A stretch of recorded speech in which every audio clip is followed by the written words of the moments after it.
Good afternoon, and thank you for joining us on ABC50 Now Live. I'm Isabella Colello. It looks like the rain is going to make way for some warm, sunny, and dry weather. Let's get our latest 7-day forecast from Storm Team meteorologist John DePasquale. How's it going there, Watertown North Country? Let's take a look at our forecast heading through your Wednesday. Well, we got some showers of rain and, yeah, I think some snow and graupel, little snow pellets, I think, popping up here for the second half of the day. It'll be brisk and just chilly. Whew. Within a few degrees of 40 tonight, showers of rain, little higher elevation snow showers. There might be a coating to an inch. Highest part of the Tug Hill, the northern Adirondacks. Most areas will not see that though. Waking up tomorrow morning, we got rain and snow showers around. More just like showers of rain, Watertown area. Rolling through the day tomorrow, scattered rain showers thanks to Lake Ontario lake effect. That's right, with a little bit of snow in the northern part of the Tug Hill, northwestern Adirondacks. Your 7-day forecast looking at nicer weather for Friday. We're pushing 60, and then we're well into the 60s Saturday and Sunday with more in the way of clouds later Sunday, but all in all, a really nice weekend. It stays unseasonably warm into next week.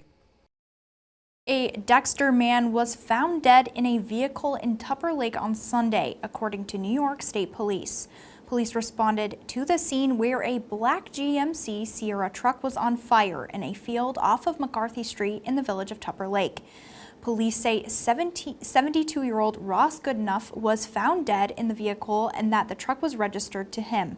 The investigation is ongoing and police are asking anyone who lives in the surrounding areas to check surveillance camera footage for suspicious activity that may have occurred between Saturday, October 15th at 8:30 p.m. and Sunday, October 16th at 6 a.m. Anyone with information can call State Police in Raybrook at 518-897-2000. A massive boot is making a hike to the North Country. LL Bean is bringing its pop-up shop to Watertown's public square this weekend, featuring popular products, including their bean boots. This marks the third consecutive year that the 13-foot-high, 20-foot-long bootmobile has visited Watertown. The LL Bean boot and storefront will be set up on the center island of Watertown's public square from 10 a.m. to 5 p.m. on Saturday and Sunday. October is Domestic Violence Awareness Month, and local agencies are working hard to bring awareness to the community. Here's more. 24 people per minute. That's how many people fall victim to physical violence, stalking, or rape by an intimate partner in the U.S., according to the National Domestic Violence Hotline, an issue continuing to impact the North Country. Our numbers continue to rise. The good thing about awareness is that it does bring the community information about how they can seek services, and that it really is happening. The Victims Assistance Center, operating the only safe shelter in Jefferson County, says many victims may not realize domestic violence is happening to them. Domestic violence comes in many forms, whether it's physical, sexual, emotional, financial even. Domestic violence also prevalent among the North Country's military community. Fort Trump's Family Advocacy Program is spreading awareness through education. We try to create a lot of awareness throughout the entire installation with static displays, outreach tables, programs. We do a lot of paint with your mate programs with stress management within a relationship. Helping to remind families that they are not alone. Realizing some of the hardships that our military families go through and some of the added stress that they go through really it helps us focus on that foundational stuff. Then from there we go on to, well, this is what a healthy relationship looks like, this is what an unhealthy relationship looks like. For those who are victims of domestic violence, both the Victims Assistance Center and Fort Drum have hotlines operating 24 hours. Individuals can also call the National Domestic Violence Hotline. Evans Mills Raceway Park is starting a new holiday light display tradition. Northern Lights with community partners Brando Displays will be transforming the asphalt racing facility into a drive-through holiday wonderland. The event is expected to open Thanksgiving weekend and run through New Year's weekend, operating from 5 p.m. to 10 p.m. every Thursday through Sunday. The Raceway Park hopes to attract patrons from multiple counties and Canada. Owners Lee and Peggy Gill say they are looking to create a community event that is wholesome for families, and they say they want to give back to the community, service members, and their families. Gill said he is confident Northern Lights can become an annual event. Before we hear from Delaney, Keppner, and Sabrina Starr about the upcoming Scarecrow Scuttle, let's take a look at more local events with this week's Community Bulletin Board. The Ogdensburg History Museum will participate in Trunk or Treat on Saturday, October 22nd from 1 p.m. until 3 p.m. Look for them in their back parking lot on the corner of State Street and Washington Street. The St. Lawrence County Historical Society presents Spirit Whispers on the Grass October 21st and 22nd at the Silas Wright House on East Main Street in Canton. Call 315-386-8133 for more information. Lucky Star Ranch is hosting a day at the ranch on Saturday, October 22nd from 10 a.m. until 3 p.m. The event is located on Lucky Star Road in Chameau and has fun for the whole family. The annual book sale at Flower Memorial Library in Watertown will be held from October 22nd through the 31st. Preview night is Friday, October 21st. Do you have an event you'd like to share with the community? Share it with us. Submit your event by going to our website, informnny.com. Then click on Community, then Community Events, and explain the event. ABC50 will then share your event with the North Country community. Know a student in Jefferson, Lewis, or St. Lawrence County making a difference in their community? Tell us about them and they may be recognized as one of NNY's next generation. One student will be recognized each month and will be given the chance to win a $1,000 award next year. Each monthly finalist will be highlighted online and on television. All 12 finalists will be featured in a 1-hour special on ABC50 in the North Country CW next year. For more information or to submit your nomination, go to informnny.com. I'm here with Sabrina Starr from the JRC Foundation. So first off, thank you so much for being here today. Thank you for the invitation. Oh, no problem. And we do have an event coming up, but first we just kind of want to touch on the JRC Foundation and what you guys do, because you guys do some awesome work in the community and offer so many services. Sure. The JRC Foundation is actually an offshoot kind of the ARC Jefferson St. Lawrence. So the ARC itself provides supports to individuals with intellectual and developmental disabilities. Between the two counties at this point in time, we are supporting approximately 1,500 people. Wow. The agency has been in service for approximately probably 70 years at this point in time, and it's very important for the agency. We try really hard to help people achieve their goals and their aspirations.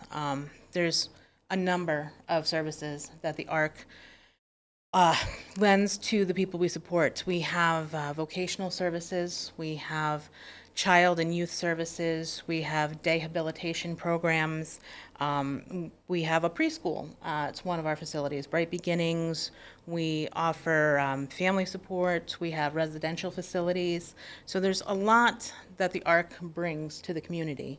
And the role of the JRC Foundation is actually to support the ARC. So we do fundraising events, and the funds that we bring in are used for things like capital improvements. We provide specialty staff training. We provide funds to cover needed equipment that might not be covered by insurance. Funds for travel, vacations, day trips. We had some folks that went to Darien Lake for a weekend, things like that. So the foundation, is really important to the agency to try to make sure that we are providing all of the best for people in our community. One of the other things, of course, is we try to have events that provide inclusion for people we support into the community, such as the Scarecrow Scuttle. Yeah, and that's coming up October 28th, correct? 29th. 29th, sorry, I'm a day off. That's okay. Next Saturday. Next Saturday, and it's a super fun event at Old McDonald's Farm. Yes. And kind of what can people expect at the Scarecrow Scuttle? So the Scuttle has a 5K, which people can either run or walk, and that's out along a route that we mark out on the road. In addition, there is also a 2-mile family fun run or walk that will kind of meander through part of the farm. We encourage people to come in costume, just to have a fun day. The 5K is timed, and we also will have awards for best in certain categories. And children that are registered for the day actually will get a free pass to Old McDonald for the afternoon. So you're encompassing all of the fall vibes, and it's all for a great cause. Absolutely. I know we toured the Ark when it just reopened after all the renovations, and it's a beautiful building, and you guys really do such important stuff. I know you mentioned all of it, but providing that to the community is honestly so important, and I feel like possibly a lot of people don't even realize it's right here and available to them. So where can people find more information about the Scuttle and just about the JRC Foundation, the Ark, and help support your mission? Of course. The website for the Ark is thearkjslc.org, so they can certainly go there and learn more about the agency itself. There's a place there where you can register for the Scarecrow Scuttle or make donations. If anybody wants to reach out to the foundation directly, they can certainly reach out to me. Phone number would be 315-836-1364, or my email address is slstar@thearkjslc.org. Awesome. Well, you heard it here. Go on their website, pre-register, or make a donation. Like we said, it's all for such a great cause. And other than that, unless you have anything else, Sabrina? I don't think so. Awesome. Well, thank you so much for being here with us today. We truly appreciate it. And everyone go on there and pre-register. But for now, we'll send it back to the desk to Izzy with some more local news. 8 10th Mountain Division soldiers were hospitalized during Mountain Peak, according to Fort Drum Public Affairs. The soldiers were participating in the ongoing Mountain Peak training exercise when they were sent to the hospital with symptoms of carbon monoxide poisoning, Public Affairs officials said. Officials say all 8 soldiers were treated at nearby hospitals and have since returned to duty, and the cause of the incident is under investigation. The application period for the available superintendent position at Watertown City School District has been extended, according to the Watertown City School District Board of Education. The application period has been extended to November 28th as the board says it's committed to finding the strongest group of finalists for consideration before making a hiring decision. Interested candidates can find application materials for the superintendent role on the school district's website. Glitz and glam have met passion and community in the North Country. Watertown is now in the spotlight as local resident Juan Aguiar won the title of Mr. Gay Empire State New York earlier this month. Here's a look at his story. That was a major, big moment in my life. It was my first step into self-acceptance. That solidified, that I am a gay man, that I am out there. I cried because it was just like, something that I never thought I could do. His win instilling confidence to be himself and honor his culture from Puerto Rico, wearing traditional Puerto Rican apparel in the beachwear round. That's one thing that I stand close to is my heart, my culture, my family, my people. I struggle a lot with sometimes in America, you're too Latino, but sometimes in Puerto Rico, you're too American. And I've always felt in this middle category. And no matter what, Puerto Rico lives in my heart. And I want to share that with the world because my island is beautiful. Promoting not just acceptance, but embracement. When you care about people, people feel included. When you show a sense of charity, empathy, then people feel wanted. And of course, when you feel community, then people feel like they belong. Those 3 C's also include, hey, I want to belong to that. Hey, I want to do that. Or hey, why not? And this is just the beginning. Juan will hold the crown for 2 years where he has big plans to support the LGBTQ+ community. The platform is for the American Foundation for Suicide Prevention. And to me, that's very close to my heart as I've had people that I've known that have taken their own lives. With this title, I want to push through to talk to people, to let them know that, there is a way out. There are people that help. There's tons of agencies. We've evolved into a great community that helps each other. Rooting back to his journey, he credits his friends, family, and Glam Squad. They always encourage me to be myself. This is not just a piece of jewelry. It's always going to be a symbol that, it's the day I took the first step and this is me. Jefferson Community College will host a fall open house on Friday, November 4th. The event will include a college service fair, campus tours, and on-campus housing options. The open house is an opportunity for prospective students to experience the culture and learning environment at JCC firsthand, learn about the college's offerings, and get answers to questions about attending JCC. Anyone who would like to attend can register on JCC's website or can call Enrollment Services for more information. As the North Country prepares for Halloween, Cornell Cooperative Extension of Jefferson County is offering a way to make planning for the holiday a little easier and more affordable for local families. The organization is hosting a Halloween costume swap tonight from 6 p.m. to 8 p.m. at their Watertown location on North Hamilton Street. The event is free and families can bring used, clean costumes in good condition to swap with other families. There will also be a healthy snack demonstration, crafts and activities, Halloween safety tips, and a parenting topic about strategies for spending quality time with your child. You can find more information about community events like the costume swap on our website and on the ABC50 mobile app.